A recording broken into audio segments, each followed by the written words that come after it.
অনেক অনেক দিন পরে, প্রায় 1 মাস পরে আজকে আমি ভিডিও আপলোড করছি ফেসবুকে। আর এটা আমি ইউটিউবেও আপলোড করব। ইউটিউবে তো অনেক দিন ধরে আমি আপলোড করতে পারিনি।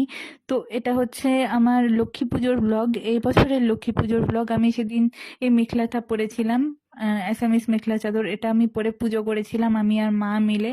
তো তোমাদের সঙ্গে যে কিছু শেয়ার করব, আমি দুর্গাপুজোর পর থেকে এতটাই অসুস্থ যে আমি কোনো কিচ্ছু আমি শেয়ার করতে পারিনি, কোনো ভ্লগ। কেননা আমার গলায় একটা খুব বাজে ইনফেকশন হয়ে গেছিল। আমি ইনফ্যাক্ট এখনো মেডিসিনের উপর আছি, কিন্তু মোটামুটি সুস্থ আছি সবার ভালোবাসায়। আর আমাকে ফেসবুকে তোমরা এত এত ভালোবাসা দিয়েছো। আমি পোস্ট করেছিলাম যে আমার শরীরটা ভালো নেই।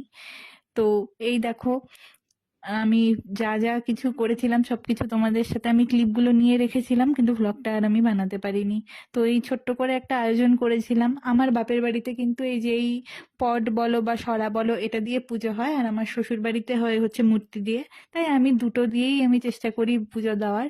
তো এখানে সমস্ত কিছু আয়োজন করে নিয়েছি, আর ফটো তুলছিল আমার বর। তো ভালোভাবে পুজো করছিলাম, তখনও না আমি কিছু বুঝতে পারিনি। সন্ধ্যের পর থেকে আমার এত কাশি শুরু হয়ে গেছিল। তো আমি পাঁচালিটাও নিজে নিজেই আমি পড়েছি। আমি গত বছরও পড়েছিলাম, এবছরও আমিই পড়েছি।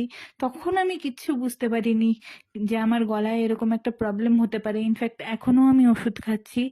তো তোমাদের ভালোবাসায় আশা করি খুব তাড়াতাড়ি পুরোপুরি আমি সুস্থ হয়ে যাব। তো ভিডিওটা কেমন লাগছে তোমরা অবশ্যই অবশ্যই আমাকে জানিও। আর সমস্ত ভিডিও ফেস্টিভ সিজনের আমি পরপর অবশ্যই দেব।